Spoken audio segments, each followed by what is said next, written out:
ఇక్కడ డిపార్ట్మెంట్ లో ఉండే సెక్రటరీ అదే మరిగా ఎవరైతే ఎంఎస్పీ చూస్తారో వారందరిని కూర్చోబెట్టి మాట్లాడాం. ఆంధ్రప్రదేశ్ రాష్ట్రంలో చిల్లీస్ ఎక్కువ, మిరప ఎక్కువ పండిస్తారు. 50% దేశంలో ప్రొడక్షన్ అంతా కూడా ఆంధ్రప్రదేశ్ లో వస్తుంది. ఈ సంవత్సరం 12 లక్షల మెట్రిక్ టన్నులు ప్రొక్యూర్ చేయాలి. ఇప్పటికే 4 లక్షల మెట్రిక్ టన్నులు మార్కెట్కు వచ్చింది.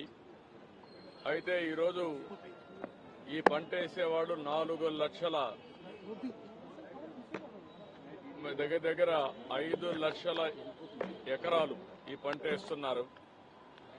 ఈ సంవత్సరం ఎప్పుడూ లేనంత రేట్లు పడిపోయే పరిస్థితి వచ్చింది.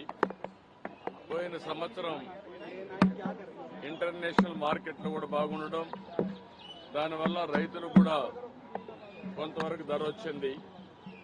అయితే అనూహ్యంగా ఈ సంవత్సరం వేరే దేశాల్లో డిమాండ్ తగ్గడం మన రైతులకు చాలా నష్టపోయే పరిస్థితి వచ్చింది. ఆ విషయమే మంత్రి గారికి చెప్పాను. ఎట్టి పరిస్థితుల్లో రైతులను ఆదుకునే బాధ్యత మన మీద ఉంది. రైతులను ఆదుకోవాల్సిన అవసరం ఉంది. ఏదైతే ఏ విధంగా ఆదుకోవాలనో వారికి అంతా కూడా సజెషన్స్ ఇచ్చాం. మామూలుగా అయితే ఎంఐఎస్ కింద, మార్కెట్ ఇంటర్వెన్షన్ స్కీమ్ కింద 25% ఇంటర్వ్యూన్ అవుతారు. అది కూడా రేట్ ఎస్టాబ్లిష్ చేయడంలో ఐసీఏఆర్ ఏదైతే ఉందో ఆ వ్యవస్థ ఎస్టాబ్లిష్ చేశారు. వాళ్ళు కూడా ప్రాక్టికల్ రేట్ కాకుండా ఆంధ్రప్రదేశ్ లో ఉండే కాస్ట్ ఆఫ్ కల్టివేషన్ తీసుకోకుండా వాళ్ళు ఒక రేట్ ఇచ్చే పరిస్థితికి వచ్చారు. అవన్నీ సరిచేయాలని చెప్పాను. రేపు ఒక మీటింగ్ పెట్టుకుని మళ్లీ మాకు ఒక ఇన్ఫర్మేషన్ ఇస్తామంటున్నారు. రైతులను ఆదుకోవాలి. 25% సీలింగ్ తీసేసి అవసరమైతే వాళ్ళ యొక్క వ్యవస్థలో గ్రూప్ ఆఫ్ మినిస్టర్స్ ఉన్నారు, కమిటీ ఆఫ్ మినిస్టర్స్ ఉన్నారు. వాళ్ళు కూర్చొని నిర్ణయం చేసి రైతులకు మేలు చేయాల్సిన అవసరం ఉంది. రెండోది, ఏదైతే 50% అంటే వాళ్ళు 50% ఇస్తే రాష్ట్రం 50% ఇవ్వాలనేది కూడా ఉంది. దాన్ని కూడా ఏం చేయాలని కూడా ఆలోచించమన్నాను. ఏదేమైనా రాష్ట్రంలో ఉండే రైతులకు న్యాయం చేయాల్సిన బాధ్యత ఉంది. అందులో కూడా ఇప్పటికే కొంత మార్కెట్కు వచ్చింది, కొంతమంది నష్టపోయారు, ఇంకా కొంత మార్కెట్లోకి వస్తా ఉంది. దీనిపైన ఎక్స్పోర్ట్స్ ఎందుకు తగ్గాయి, ఎక్స్పోర్ట్స్ ఏ విధంగా స్టెబిలైజ్ చేయగలుగుతాం. రేపు ఇక్కడుండే కామర్స్ డిపార్ట్మెంట్ ని, అదే మరి అగ్రికల్చర్ డిపార్ట్మెంట్, మినిస్ట్రీస్ అన్ని కూర్చొని మాట్లాడి ఈ యొక్క ఎక్స్పోర్ట్స్ ను కూడా ఎట్లా ప్రమోట్ చేయాలని కూడా వర్కౌట్ చేస్తామని చెప్పి హామీ ఇచ్చారు. అల్టిమేట్ గా ఒక హోలిస్టిక్ అప్రోచ్ 25% నుంచి ఇంకా పెంచడం, ఇంకో పక్కన ఏదైతే రేట్ ఉందో కల్టివేషన్, కాస్ట్ ఆఫ్ కల్టివేషన్ ఉందో దాన్ని రియలిస్టిక్ గా తీసుకొని చేయడం. మూడోది, ఎక్స్పోర్ట్స్ కూడా ప్రమోట్ చేయడం. వీలైతే రాష్ట్ర ప్రభుత్వానికి ఇబ్బందులు ఉన్నాయి, తప్పదనుకున్నప్పుడు ఏం చేయాలో మేము కూడా వర్కౌట్ చేస్తాం. కానీ రైతులను ఆదుకోవడం అతి ముఖ్యమైన ఉద్దేశం. అది చేయాల్సిన కోరాను. రేపే మినిస్టర్ గారు వస్తానే ఫస్ట్ మీటింగ్ పెట్టుకుని అన్ని విధాలు ఆదుకోవడానికి ముందుకు వస్తానని కూడా హామీ ఇచ్చారు. ఎల్లుండి నేను కూడా ట్రేడర్స్ తో, అదే మరిగా మార్కెట్ కమిటీ వ్యవస్థ అందరితో మాట్లాడి దీనికి కారణాలేంటి, ఏ విధంగా స్టెబిలైజ్ చేయాలి, ఏ విధంగా రైతులను ఆదుకోవడం కోసం అన్ని ప్రయత్నాలు చేస్తున్నాం. ఈ విషయమే వారితో నేను మాట్లాడాను. ఈ విషయంలోని రైతులందరికీ విజ్ఞప్తి చేస్తున్నా, మీరు కూడా ఆందోళన చెందాల్సిన అవసరం లేదు. ఇటు రాష్ట్రం, అటు కేంద్రం అన్ని ప్రయత్నాలు చేస్తాం.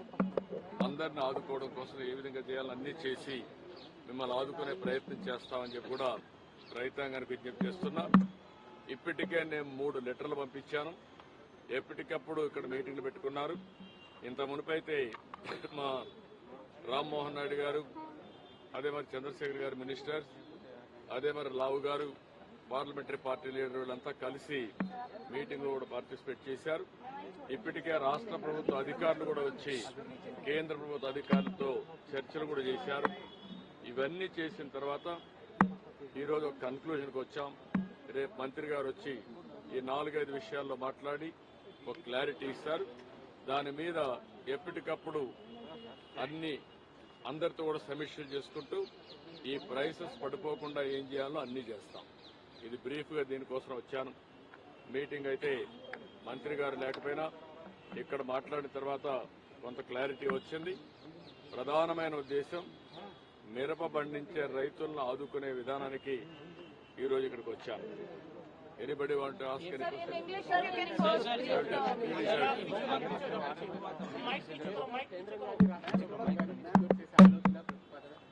అంటే ప్రొక్యూర్ చేయాలంటే దానికి కూడా కొన్ని సమస్యలు ఉన్నాయి.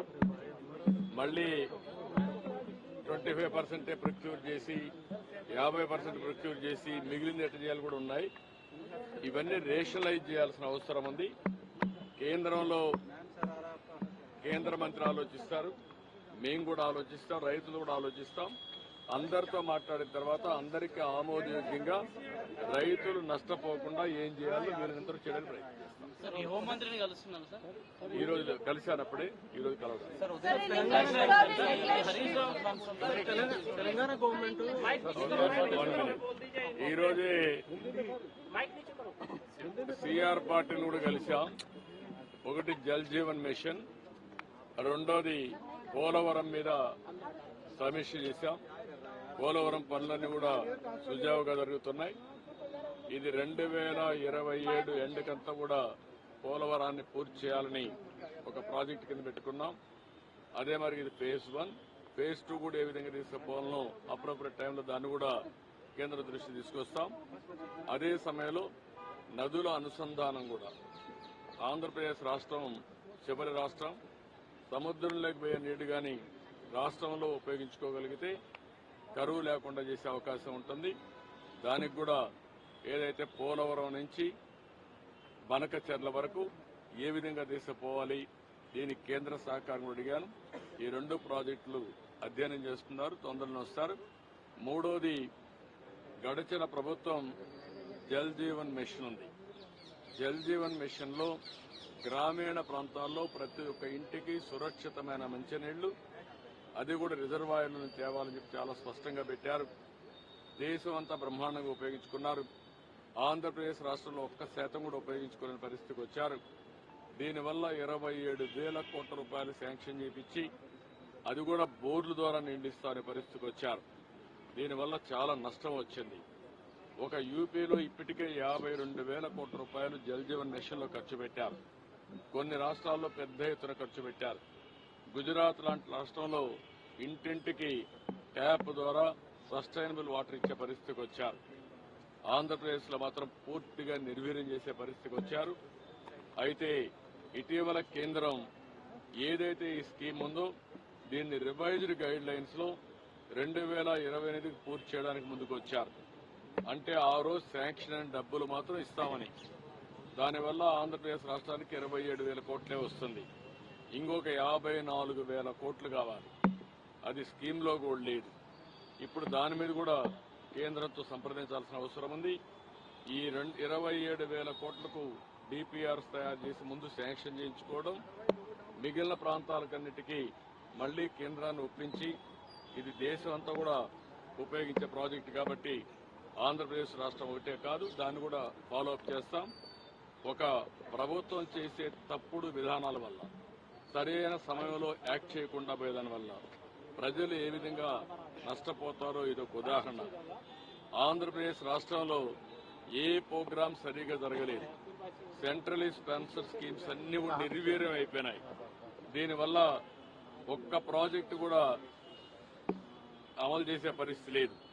ఈ రోజు ఈ ప్రభుత్వం వచ్చిన తర్వాత 93 సెంట్రలీ స్పాన్సర్ స్కీమ్స్ ని వాళ్ళు డీఫంక్ చేస్తే, అవి ఖర్చు పెట్టి ఆ డబ్బులు డైవర్ట్ చేస్తే, మేము ఆ డబ్బులంతా ఖర్చు పెట్టి యూసీలు ఇచ్చి మళ్ళా ఇప్పుడు ట్రాక్ లో పెట్టే పరిస్థితికి వచ్చాం. అంటే ఈ విధంగా సెంటర్ ఇచ్చే స్కీమ్స్ అన్ని ఉపయోగించుకుంటే రాష్ట్రంలో ప్రయోజనాలు వస్తాయి, ఉపయోగించుకోకపోతే ఇలాంటి సమస్యలు వస్తూ ఉంటాయి. ఒక భయంకరమైన పాలన, అదే మాదిరిగా ఆ రోజు చేతగాని పరిపాలన వల్ల చాలా సమస్యలు వచ్చాయి. ఒక్కొక్కటి ఆ సమస్యలను పరిష్కారం చేసుకుంటూ ముందుకు పోతున్నాం. అందులో ప్రధాన సమస్య జల్ జీవన్ మిషన్ కూడా. దీనివల్ల ప్రతి ఒక్క ఇంటికి ట్యాప్ ద్వారా సస్టైనబుల్ వాటర్ వచ్చే విధానానికి స్వస్తి పలికారు. దెబ్బతీసే పరిస్థితికి వచ్చారు.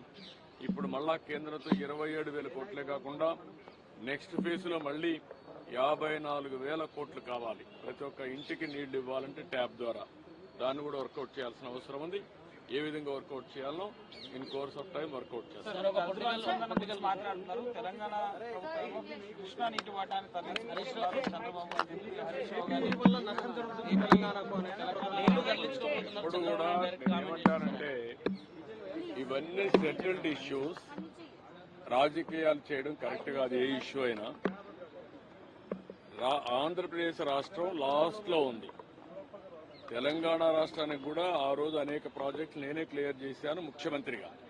9 ఏళ్లు ముఖ్యమంత్రిగా ఉండి కృష్ణా డెల్టా మోడర్నైజేషన్ పెట్టి 20 టీఎంసీ నీళ్లు బీమాకి ఇచ్చాం. దేవాదులు నేనే స్టార్ట్ చేశాను. ఎస్ఎల్బీసీ నేనే పూర్తి చేశాను.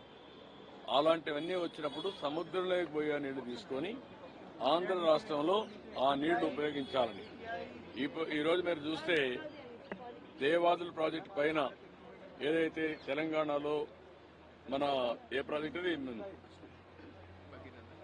పైన డ్రింక్ ఇరిగేషన్ ప్రాజెక్ట్ పైన ఇంకోటి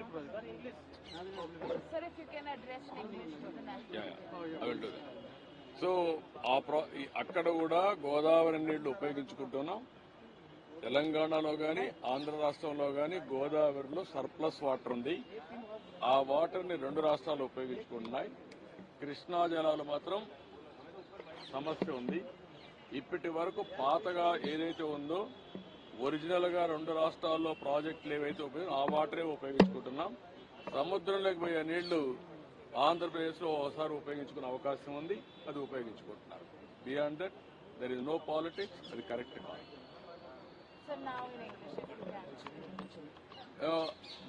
Today I came here to represent to the Ministry of Commerce about chilli farmers issue.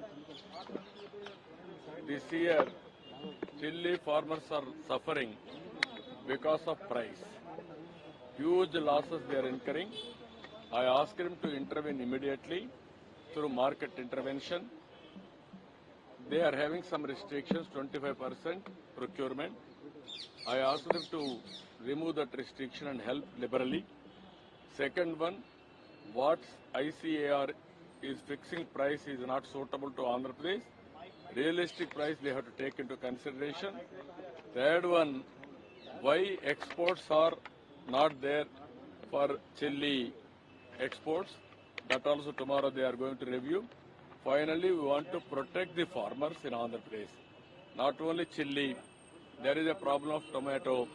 For that also they are willing to give transportation charges and hoarding charges. That also we are working with them. That is the main purpose. There were other meetings also that were held between Delhi. No, today one more meeting I had. That is Water Resource Minister. There Polavaram I have briefed him. The way progress is taking place. By 27 end we are going to complete Polavaram project. That is what I reported them. Everything is going on very smooth. Third one, Andhra Pradesh is the lower riparian state for Godavari and Krishna. Water is going to sea. That water we wanted to use for especially drought-prone areas of Rayalaseema. That is what I requested them. This is a hybrid model we want to go, HAM model. That we discuss with them. I need central government cooperation. State also is willing to contribute money. We will work with them. That is another project. That also it is only a phase 1. According to Bifurcation Act, phase 2 is there. That is ultimate height is 45.74. There is no compromise. There is not correct issue. Some people are making, they committed all these things, they are making issues now. This is not correct approach. Sir, YSRCP leader has been arrested and the anticipatory bail of it has been denied. So, in TDP office attack, so what would you like to say on that? No, I don't want to comment anything. Law will take its own course of action. Anybody will commit mistake. There is no politics here. Only law will take its own course. So, what do you have to say about Delhi CM? He has taken oath. The cabinet has taken oath. How do you see that? No, I am very happy. Today, new era is going to start in Delhi. Always in the Indian politics, everybody has to think development has to do first, then wealth has to be created, then revenue has to be generated, welfare has to do simultaneously, thereby we can empower people. Only giving money or spending welfare without creating wealth, it won't sustain. That has been proved in Delhi. Highest polluted city in the world is Delhi. Now you will have a free air now. Your health will be improved. And also Yamuna river is going to purify now. All pollution will go. In Delhi there is a political pollution and also there is a not only air pollution, atmosphere pollution. Both will be controlled. Now we are going to witness New Delhi and develop. We are all proud of it. As a matter of fact, everybody is coming to Delhi by saying this is my capital. For the last 10 years, whenever you come to Delhi, you want to leave Delhi immediately because of pollution. Now we can stay more time in Delhi now. Stay back. Stay back, healthy and happy life. Sir మధ్యాహ్నం India భాగస్వామ్య పక్షాలు lunch meeting జరిగింది ఏమైనా discussion చేశారా? Nothing. It is only a routine lunch meeting. Always, ఇలాంటి స్వేరింగ్ జరిగినప్పుడు వస్తూ ఉంటాం. All chief ministers and central government. This is a formality. We will sit together, interact together, and also how to take this country forward. We are all discussing. IPS లో cadre state నుంచి గతంలో కూడా అడిగారు కదా sir, ఈ రోజు discussion చేశారా అమిత్ షా గారు? జనరల్గా కలిసాం. జనరల్గా డిస్కషన్ అయింది. పర్టికులర్గా ఏమీ అజెండా లేదు. నెక్స్ట్ టైం వస్తారు ఓకే. క్లారిటీ వచ్చింది మీకు అందరికి? మిరప మీద క్లారిటీ వచ్చిందా? ఇంకా తెలుగు వాళ్ళకి ఏమైనా కొంచెం క్లారిటీ కావాలన్నా? మిరప నిన్న పెద్ద ఎత్తున వాట్ ఐఎమ్ సేయింగ్, రాజకీయాల కోసం చేయడం కాదు. రాజకీయాలు ప్రజల సమస్యల పరిష్కారం కోసం చేయడం రాజకీయం. ఈ రాష్ట్రంలో, ఈ దేశంలో కొంతమంది మాట్లాడుతూనే ఉంటారు సమస్యల పరిష్కారం చేయకుండా. ఎన్డీఏ ప్రభుత్వం ఆంధ్రప్రదేశ్లో చిత్తశుద్దిగా ఉన్నాం. ఏ రైతుకు ఇబ్బంది లేకుండా చేయడం కోసం అన్ని విధాల ప్రయత్నం చేస్తున్నాం. ఓసారి ప్రైసెస్ అనేటివి పెరుగుతాయి, ఓసారి తగ్గుతాయి. తగ్గినప్పుడు ప్రభుత్వం కూడా రైతు నష్టపోకుండా వీళ్ళంత కోసం కాపాడాలనుకుంటాం.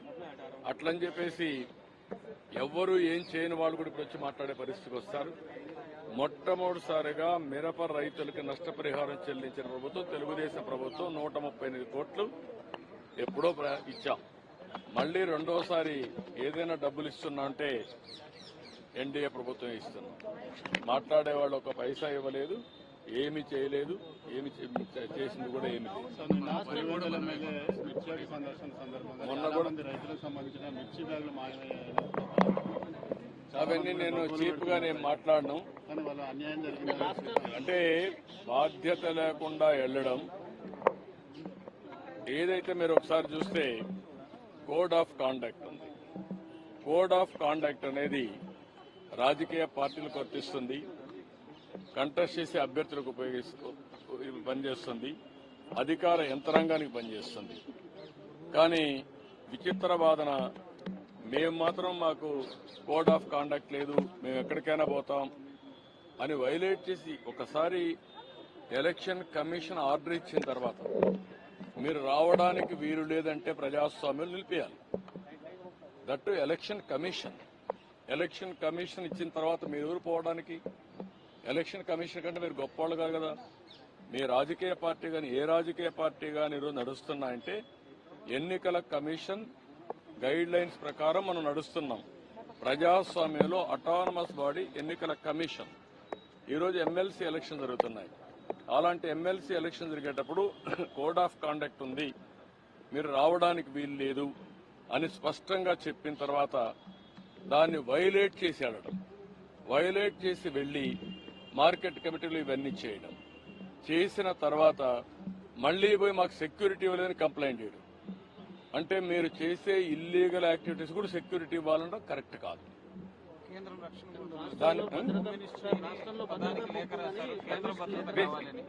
దిస్ ఈజ్ వేర్ నేను అనేదంటే ఎప్పుడు కూడా రాజకీయ పార్టీల్లో ఉండే నాయకులం ప్రజాస్వామ్యయుతంగా ప్రవర్తించాలి. ప్రజాస్వామ్యంగా ప్రవర్తించకుండా హై హ్యాండెడ్గా రౌడీజాలు చేస్తామంటే అది కరెక్ట్ కాదు. ఒకసారి నేను అడుగుతున్న, రాష్ట్రంలో ఉండే ప్రజలందరూ అర్థం చేసుకోవాల్సిన అవసరం ఉంది. ఎన్నికల కమిషన్ చెప్పింది, నేను చెప్పలా. ఎన్నికల కమిషన్ తెలుగుదేశం పార్టీ ఎన్డీఏ కాదు, స్వయం ప్రతిపత్తి కలిగిన వ్యవస్థ. అది అన్ని రాజకీయ పార్టీలను రెగ్యులేట్ చేసే వ్యవస్థ.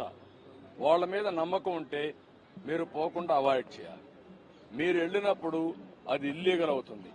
మీరు ఇల్లీగల్ యాక్టివిటీకి పోలీస్ ప్రొటెక్షన్ ఇవ్వడం ఎక్కడన్నా మనం చూసామా? మీరు అడగడం ఏంటి? నువ్వు పోయిందే హై హ్యాండెడ్గా ఇల్లీగల్ యాక్టివిటీ చేసినప్పుడు నాకు పోలీసులు కూడా రావాలన్నా వెనకాలంటే రేపు రాబోయే రోజు నువ్వు నేరాలు చేస్తానంటే పోలీసులు చూస్తూ మీ దగ్గర రావాలన్నా? ఇది కరెక్ట్ అప్రోచ్ కాదు. ఇది నాకు సంబంధించిన విషయం కాదు, ఎన్నికల కమిషన్ విషయం. కానీ వచ్చింది కాబట్టి చెప్పాల్సి వస్తా ఉంది. ఇది ప్రజాస్వామ్యాన్ని చాలా చూశాను.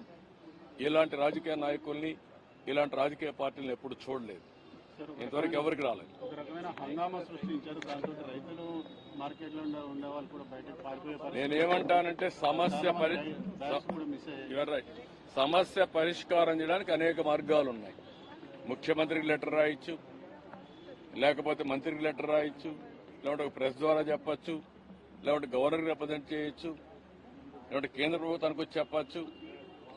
అట్లా చేయకుండా వాళ్లకు అసౌకర్యం కలిగించే విధంగా లేకుంటే అసెంబ్లీలో మాట్లాడచ్చు. మార్గాలు అనేక ఉన్నాయి రాజకీయ పార్టీలకి. ఆ పార్టీలు అవలంబించే తీరు చాలా ముఖ్యం. ఆ విషయం గుర్తుపెట్టుకోండి. అన్ని చూస్తారు కదా రేపు. Thank you. మరిన్ని ట్రెండింగ్ వీడియోల కోసం న్యూస్ 18 తెలుగు యూట్యూబ్ ఛానల్ ను సబ్స్క్రైబ్ చేసుకోండి.